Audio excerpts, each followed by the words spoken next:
स्वर सुधा मंच पर आप सभी का स्वागत है। आज सुनिए प्रसिद्ध कथाकारा मालती जोशी की कहानी रिश्ते। एक बार फिर से सारी तैयारी का ठीक से मुआयना करने के बाद मीरा रसोई से निकली और सीधे बाथरूम में चली गई। पसीने से लथपथ चेहरे पर काफी देर तक ठंडे पानी के छींटे देती रही। तब कहीं जाकर जी जरा हल्का हुआ। फिर जल्दी से हाथ मुंह धोकर उसने कपड़े बदले, बाल ठीक किए, हल्का सा मेकअप किया और दरवाजे में आकर खड़ी हो गई।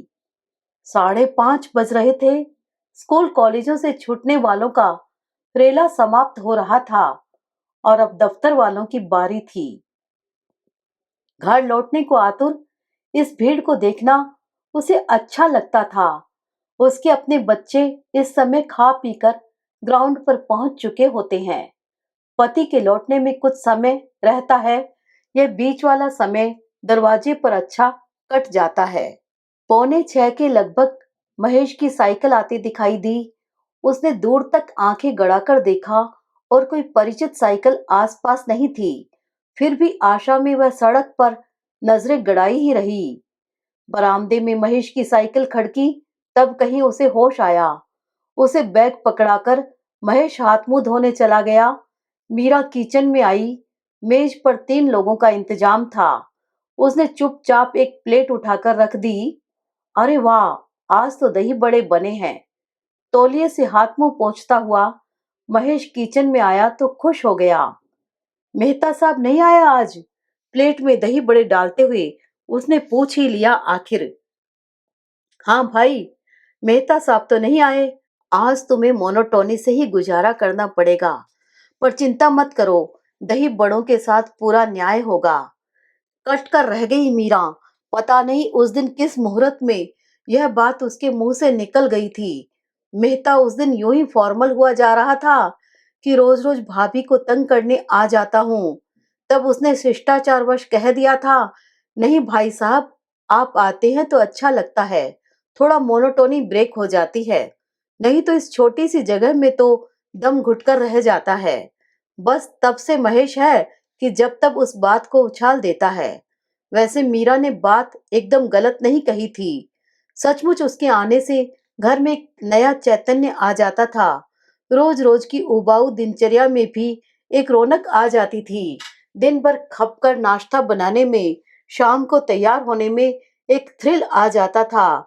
आज भी दिन भर खटते हुए उसके दिमाग में मेहता का ही ख्याल था। पिछली बार उसने बहुत तारीफ की थी, इसलिए इस बार वह दूने जोश से जुट गई थी। पर अब उसका उत्साह एकदम ठंडा पड़ गया। वह अनमने भाव से प्लेट में चम्मच चलाती हुई बैठी रही। अरे भाई, कुछ बोलो भी। चुप चुप क्यों हो? महेश ने पूछा। चुप ही अच्छे हैं। आपके सामने बात करने की बेवकूफी कौन करे? बस हर एक शब्द को पकड़ लेते हैं। उसने अपना सारा रोष पति पर उतारते हुए कहा। सॉरी सॉरी, इतनी सी बात का बुरा मान गई, अब नहीं कहेंगे बस। और महेश ने सचमुच कान पकड़ लिए। फिर दोनों ही खिलखिलाकर हंस पड़े। हंसी का दौर थमते ही महेश ने बताया, मेहता बीवी बच्चों को लिवाने झांसी गया है। अरे, उन लोगों को तो परसों आना था न?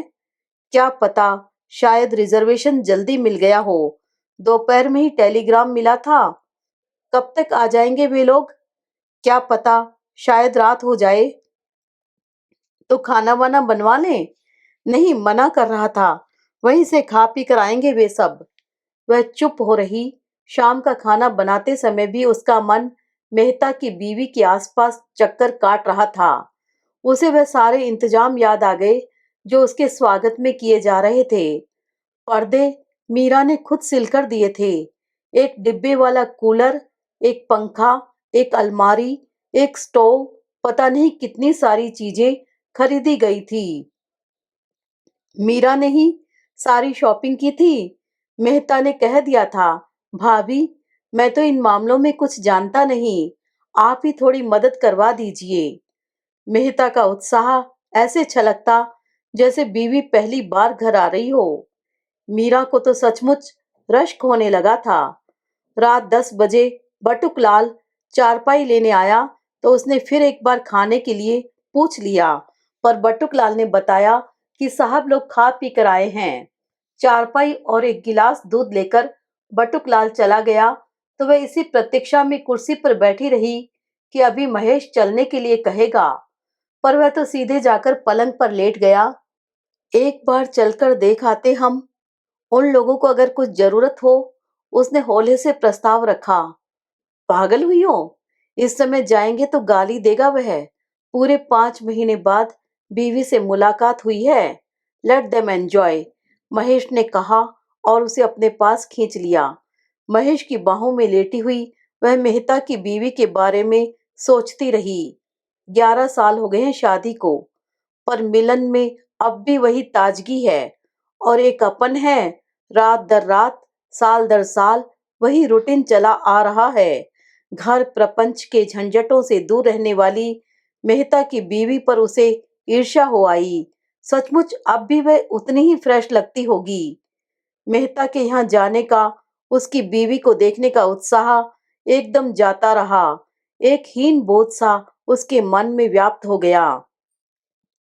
दूसरे दिन शाम को दफ्तर से लौटते ही महेश बोला, मेहता ने पिक्चर का प्रोग्राम बनाया है, जल्दी से तैयार हो जाओ। उसने एकदम छूटते ही कह दिया, बेकार भीड़ करने से फायदा, उन लोगों को अकेले एंजॉय करने दो, हमारे साथ तो अक्सर ही जाते रहते हैं। तीसरे दिन महेश ने उनके घर जाने का प्रस्ताव किया तो एकदम बिफर पड़ी वह। कायदे से उन्हीं लोगों को पहले आना चाहिए, रोज रोज यहाँ आते रहे हैं, कम से कम इस बात का ही ख्याल कर लिया होता। फिर एक दिन महेश अकेले ही जाकर उन लोगों को खाने के लिए न्योता दे आया। बहुत भुनभुनाई वह, पर महेश के दफ्तर जाते ही वह घर की सफाई में जुट गई। सारे फर्श पर गीला कपड़ा फेरा, खिड़कियों के पर्दे धो दिए, पलंग की चादरें बदल डाली, पीतल के डिब्बे चमकाए, किताबों की अलमारी सेट की और फिर जब खाना बनाने बैठी तो अपना पूरा कौशल उसमें उड़ेल दिया। शाम को दोनों बच्चे, वह और महेश सजे संवरे तैयार बैठे थे। एक अजीब सी उत्कंठा से उसका मन धक धक कर रहा था। मेहता लोग आए तो उनके साथ खुशबू का एक झोंका सा घर में दाखिल हुआ। क्रीम की, पाउडर की, सेंट की, पता नहीं कितनी तरह की सुगंध हवा में तैर आई थी। बहुत खूबसूरत नहीं थी मेहता की बीवी, पर बड़ी स्मार्ट लग रही थी। उसके व्यवहार में एक आत्मविश्वास था, पहनावे में एक पॉलिश था, बोलचाल में एक नफासत थी। महेश भी एक बारगी सक पका गया। मेहमानों की तुलना में मीरा को महेश की हंसने बोलने का ढंग अजीब सा लगने लगा। लगा कि वह टॉपिक तक ढंग से चुन नहीं पा रहा है। वह स्वयं तो इतना बौखला गई थी कि नमस्ते करने के बाद चुपचाप बैठी रही। फिर बच्चों को लेकर उठते हुए बोली, बच्चों को खिला दूं पहले, फिर हम लोग इत्मीनान से खा सकेंगे। किसी ने ऐतराज नहीं किया। वह बच्चों को लेकर किचन में आ गई। उनके लिए छोटी छोटी प्लेटों में खाना डालते हुए उसके कान बराबर बाहर की ओर लगे थे। उसे आशा थी कि मेहता की बीवी अंदर आएगी, उसका हाथ बटाएगी, कम से कम इस बहाने गपशप तो हो ही जाएगी, पर ऐसा कुछ नहीं हुआ। बच्चों को बाहर भेजकर जब वह मेज साफ कर रही थी, तब वह अंदर आई। आते ही ऊपर नीचे मुआयना करते हुए बोली, घर तो आपका भी बड़ा छोटा सा है। जी हाँ, छोटी जगह है ना, दरअसल यहाँ मकानों की बहुत दिक्कत है, मीरा ने कहा। उसे खुशी हुई, चलो कुछ कहने के लिए तो मिला। हमारे मकान में तो फिर भी प्राइवेसी है, पर आपका तो बिल्कुल साथ वाले से सटा हुआ है। मीरा का मन एकदम बुझ गया। उसे अपना घर सचमुच बड़ा छोटा सा दम घोंटू लगने लगा। एक व्यर्थता सी व्याप गई मन में। कैसा लग रहा है आपको यहाँ? उसने विषय बदलने की गरज से पूछा। बोर हो रही हूं मैं तो, कोई कंपनी ही नहीं है। मीरा प्रतीक्षा करती रही कि वह आगे कहेगी, और आप भी तो इतनी दूर रहती हैं, पर निराशा ही हाथ लगी। उसे तो यह भी सुनने की साथ थी कि सच आपकी वजह से बहुत निश्चिंत हूँ मैं। यह तो आपकी बहुत तारीफ कर रहे थे, पर इस बार भी उसे निराश होना पड़ा। शायद मेहता ने उसे कुछ बताया ही न हो, तभी तो वह इतनी फॉर्मल, इतनी औपचारिक हुई जा रही है। सारा उत्साह, सारी उत्सुकता जैसे निचुड़ कर रह गई। खाने की मेज पर होने वाली प्रशंसा भी उसे नितांत औपचारिक लगी। मन वैसा ही रूठा रहा। 2-4 दिन बाद मेहता ने उन लोगों को आमंत्रित किया। बच्चों को ढंग से सजा संवार कर, अपनी सबसे अच्छी साड़ी पहनकर वह घर से चली गई थी, पर एक ही हीन बोध था कि पीछा ही न छोड़ता था। मेहता का घर अपनी पुरानी मनहूसियत छोड़कर नई शान शौकत से चमक रहा था। दरवाजों खिड़कियों पर नए पर्दे झूल रहे थे, पलंग पर नई चादर बिछी थी, नया पंखा सुखद शीतलता प्रदान कर रहा था। इन सब की खरीदारी में मीरा का हाथ था। पर्दे तो उसने खुद सिलकर दिए थे। प्लास्टिक की बाल्टी, चम्मच स्टैंड, फूल झाड़ू जैसी छोटी छोटी चीजें उसने याद करके खरीदवाई थी। उसे आशा थी कि उसके सिलेक्शन की तारीफ होगी, कम से कम धन्यवाद तो मिलेगा ही। पर कहाँ? क्या मेहता ने यह सब भी नहीं बताया होगा? बटुकलाल ठीक से कर लेता है न सब। मीरा ने संभाषण का सूत्र पकड़ा, पर मेहता की बीवी ने एक ही झटके में वह तार तोड़ दिया। अब न भी करे तो उपाय क्या है? मुझसे तो बिना गैस के खाना बनता नहीं है। गैस तो यहाँ कहाँ मिलेगी? छोटी जगह है न। मीरा चुप रह गई तो महेश ने सफाई दी। बैठते देर नहीं हुई थी कि नाश्ता लग गया। लंबा चौड़ा नाश्ता था।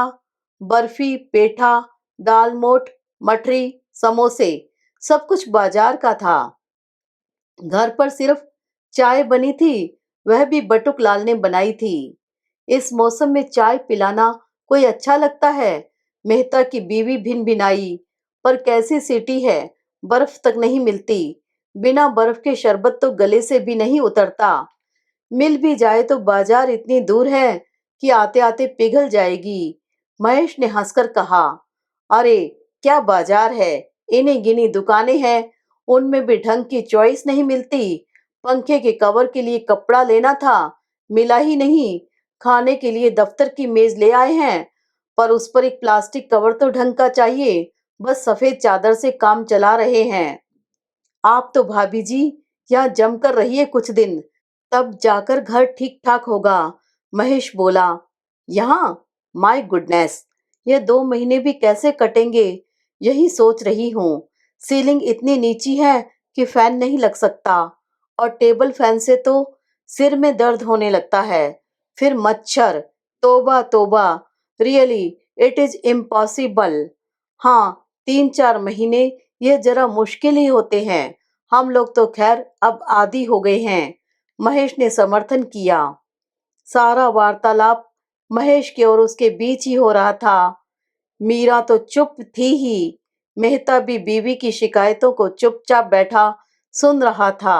उसका सारा ध्यान अतिथि सत्कार में लगा हुआ था।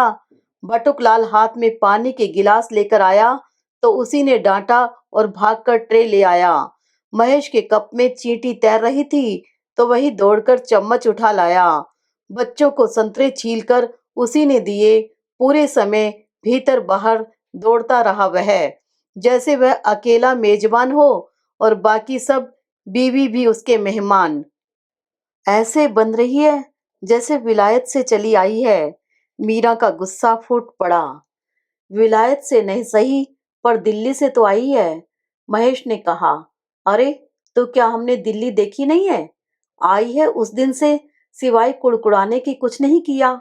बटुकलाल बता रहा था कि रसोई में तो झांकती तक नहीं। कौन सामान खत्म हो गया है, कौन सामान लाना है, इसकी खोज खबर साहब ही रखते हैं। चलता है भई, छुट्टी मनाने आई है बेचारी। महेश ने पक्ष लिया तो मीरा उबल पड़ी। वारी छुट्टी, ऐसी औरत तो मैंने कहीं नहीं देखी। यह तो नहीं हुआ कि आई है तो 4 दिन अपने हाथ से कुछ बना के खिला दे। बटुकलाल तो मरा भाग्य में लिखा हुआ है ही। सच्ची बात तो यह मीरा कि उसे गृहस्थी की आदत नहीं रही। अब तक पीहर का सुख भोग रही है। मीरा तो डर गई। क्या महेश सचमुच उस ग्लैमर की चकाचौंध में खो गया है? बराबर उसी का पक्ष लिए जा रहा है। उसे आने वाले दिनों से खौफ होने लगा। पर आने वाले दिन बहुत शांति से कट गए। पहले तो मीरा को आशा थी और बाद में डर हो गया था कि दोनों परिवारों में खूब गाढ़ी बनेगी। पर मेहता अपने बीवी बच्चों में उलझा रहा। दफ्तर की जीप लेकर उन्हें आसपास के स्थान घुमाता रहा और महेश पत्नी के प्रति वफादार बना रहा। जो समय मेहता के हिस्से में पड़ता था, वह भी अब मीरा का हो गया। उसे बहुत संतोष मिलता रहा। जून के अंतिम सप्ताह में मेहता की बीवी बच्चों को लेकर दिल्ली लौट गई। मेहता झांसी तक उन लोगों के साथ गया था। मीरा महेश बस स्टैंड तक पहुंचाने गए। अब कब आएंगी? दिवाली पर? उसने औपचारिकतावश पूछ लिया।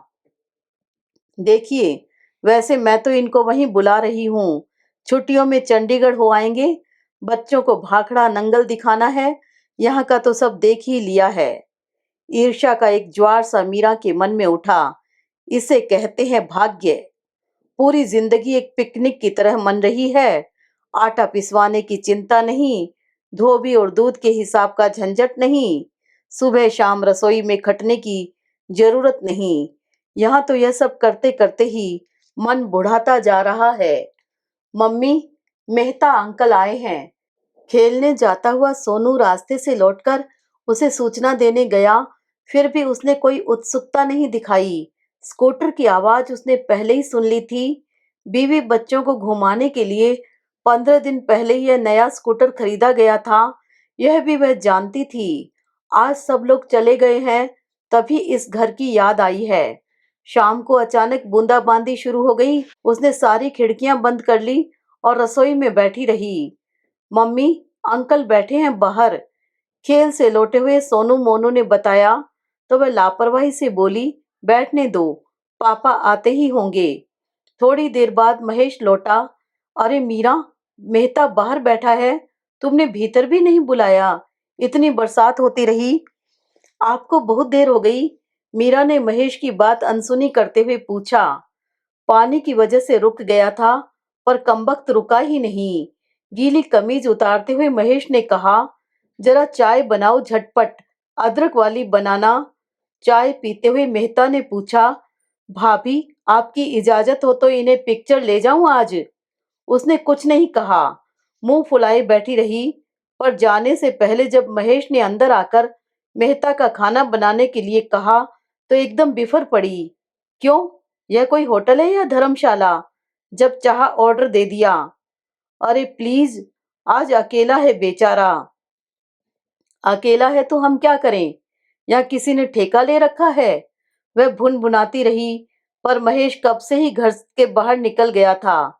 पिक्चर का टाइम जो निकला जा रहा था। सोच लिया उसने भी आज खिचड़ी बनाकर रख देगी वह, और बुलाओ रोज रोज दोस्तों को। लेकिन जब रसोई में जुटी तो 4-5 चीजें बनाकर रख दी। और उसे यह सोचकर आश्चर्य हुआ कि भरवां टिंडे और लौकी का रायता तो उसने खास मेहता के लिए बनाया था। महेश तो लौकी को छूता भी नहीं। उसे अपने ऊपर इतना तैश आया, बस यही तो होगा हमारे साथ। सारी जिंदगी चूल्हे चक्की में ही फूंकनी है। कौन कहेगा कि मैं भी ग्रेजुएट हूँ। इस छोटी सी जगह में रहते रहते सारी विद्या को जैसे घुन लग गया हो। रात 10 बजे वे लोग खाने पर बैठे। नींद को परे ढकेल कर उठना पड़ा। सारा खाना फिर से गर्म करना पड़ा। उसे तो इतनी कोफ्त हो आई, और उस पर सितम यह कि खाने में किसी का मन ही नहीं था। इतने मनोयोग से बनाया खाना मिट्टी हुआ जा रहा था। कुछ देर तक तो महेश फिल्म के विषय में बातें करता रहा। फिर एकदम पूछ बैठा, जगह वगैरह तो ठीक से मिल गई थी ना? जगह? मेहता एकदम चौंक पड़ा। हाँ, जगह तो ठीक मिल गई थी। रिजर्वेशन था न? फिर वह कुछ देर थाली में यूं ही चम्मच चलाता रहा। फिर एकाएक बोला, पप्पू तो मुझसे इतना अटैच नहीं है, पर पिंकी बहुत रोई। बार बार कहती रही कि मुझे यहीं रख लो, पर मेरा तो फील्ड का जॉब है। घर पर रहता ही कितना हूँ। माँ को बुला लो न, दोनों को एक दूसरे का सहारा हो जाएगा। महेश ने सलाह दी। सूने घर में वह भी आने को राजी नहीं है और उसकी अवस्था भी अब अकेले रहने की नहीं। बहुत प्रॉब्लम है यार। छोटे भाई की बीवी तंग आ गई है और ठीक भी है। एक ही आदमी कितना करे आखिर। उनकी अपनी कोई लाइफ ही नहीं रह गई है। खाना बेवजह लंबा खींच रहा था। किसी को रुचि नहीं थी। यहाँ तक कि महेश ने भी प्रशंसा में एक शब्द तक नहीं कहा। इतनी बोर हो गई मीरा। सब लोग हाथ धोने के लिए उठे तो उसने राहत की सांस ली। हम लोग पान खाकर आते हैं। तुम्हारे लिए 2 मीठे मसाले वाले न। महेश ने जाते हुए पूछा तो उसे चिढ़ आने लगी। पिछलग्गू की तरह उसके पीछे पीछे घूमने की क्या जरूरत है। उसकी बीवी चली गई है तो क्या, तुम्हारी तो घर में है। स्कूटर की पिछली सीट पर बैठा महेश उसे बेचारगी की प्रतिमा सा लगा। तुम भी एक स्कूटर ले डालो अब। सोते हुए उसने एकाएक कह डाला। क्यों, एकदम यह नेक ख्याल कैसे आ गया। कोई बहुत अनोखी बात तो नहीं कह रही मैं। दफ्तर के और लोग जब ले सकते हैं तो मुझे क्या हर्ज है। यही न। बिल्कुल ठीक कहा तुमने। पर मैडम, इस तनख्वाह में यह जुगाड़ नहीं बैठ सकता। हाँ, अपनी बीवी भी कहीं नौकरी करती तो और बात थी। तो लगवा दो ने कहीं। ऐसी अनपढ़ जाहिल तो नहीं हूं मैं। उसे बेवजह रुलाई आने लगी। बेवकूफ हो तुम तो। इतना सा मजाक भी नहीं समझती। महेश ने उसे बाहों में भरते हुए कहा। न बाबा, बाज आए हम ऐसी नौकरी से। इतना प्यारा मौसम है और जनाब पड़े होंगे करवटें बदलते हुए। तो छुड़ा दे नौकरी और रख लें अपने पास। मीरा ने तैश के साथ कहा। पैसा भी, आराम भी, दोनों चीजें तो एक साथ नहीं मिल सकती। पैसों का मोह बहुत बुरा होता है। रानी, पता है मेहता क्या कह रहा था। शादी हुई थी तब घर में 2 बहनें थी, शादी लायक। 2 भाई थे पढ़ने वाले। इसीलिए बीवी से नौकरी करवाता रहा। अब तो सब निपट गया है। पर वह कहती है कि इतने दिन तक तुम्हारे भाई बहनों के लिए कमाया, अब अपने बच्चों की जिंदगी बनाऊंगी। कितनी पे मिलती होगी। 650। 300 रुपए भाई के मुंह पर फेंक देती है और ऐश करती है। भाई और माँ उसके पैसों से दबे हुए हैं। इसके दम से उनके घर में टीवी है, कूलर है, फ्रिज है। मीरा सांस रोककर सुन रही थी। 300 रुपए भाई के मुंह पर फेंक देने वाली बात उसे परी कथा सी लग रही थी। यहाँ तो राखी भाई दूज पर 20-25 का मनी ऑर्डर भी आ जाता है तो वह उड़ी उड़ी फिरती है। बड़े जतन से सहेज कर रखती है वह उन रुपयों को। वक्त जरूरत घर में खर्च भी हो जाए तो यह जतलाना नहीं भूलती कि वे उसके अपने रुपए हैं। महेश बता रहा था, पहले तो मेहता भी वहीं पास मुरादनगर में नौकरी करता था। हर हफ्ते बीवी के पास पहुंच जाया करता था। पर वहां का वातावरण देखकर मन खट्टा हो गया तो छोड़ छाड़ कर मध्य प्रदेश में चला आया। अब तो जहां रहता है छुट्टियों में सबको वहीं बुला लेता है। क्यों, वातावरण को क्या हो गया। अरे भाई, भाई अपना है, माँ अपनी है, पर भाभी तो पराए घर की है। फिर दिन रात सिर पर रहने वाली ननद किसको अच्छी लगती है। सामने कुछ नहीं कह पाती थी तो दूसरे तरीकों से अपना गुस्सा जाहिर करती थी। मेहता बता रहा था कि आजकल बच्चों पर भी खार खाने लगी है। पिंकी अब बड़ी हो चली है, सब समझने लगी है। इसीलिए तो लौटकर जाने के लिए तैयार नहीं थी। बड़ी मुश्किल से भेज पाया है उसे। बेचारा इतना उदास हो गया था। बेचारा। सहानुभूति का एक सैलाब सा मीरा के मन में उठने लगा। सचमुच बेचारे की जिंदगी भी क्या है। पत्नी है, बच्चे हैं, अच्छी नौकरी है, फिर भी सन्यासियों का सा जीवन व्यतीत कर रहा है। तभी तो यहाँ वहाँ प्यार के रिश्ते जोड़ता फिरता है बेचारा। वह भूल ही गई कि बेचारा मेहता पिछले दिनों कितना पराया हो गया था। उसने सहज भाव से यह स्वीकार कर लिया कि मुश्किल से 4 दिन उसे परिवार का सुख मिलता है। उसे किसी के साथ बांटना नहीं चाहता तो यह स्वाभाविक ही है। इतनी रियायत तो उसके साथ होनी ही चाहिए। सुनो, पति की छाती में मुंह छिपाते हुए उसने कहा, इतवार को डोसे बना रही हूँ, मेहता से कह देना। अभी आप सुन रहे थे मालती जोशी की कहानी रिश्ते। आशा करती हूँ यह कहानी आपको पसंद आई होगी।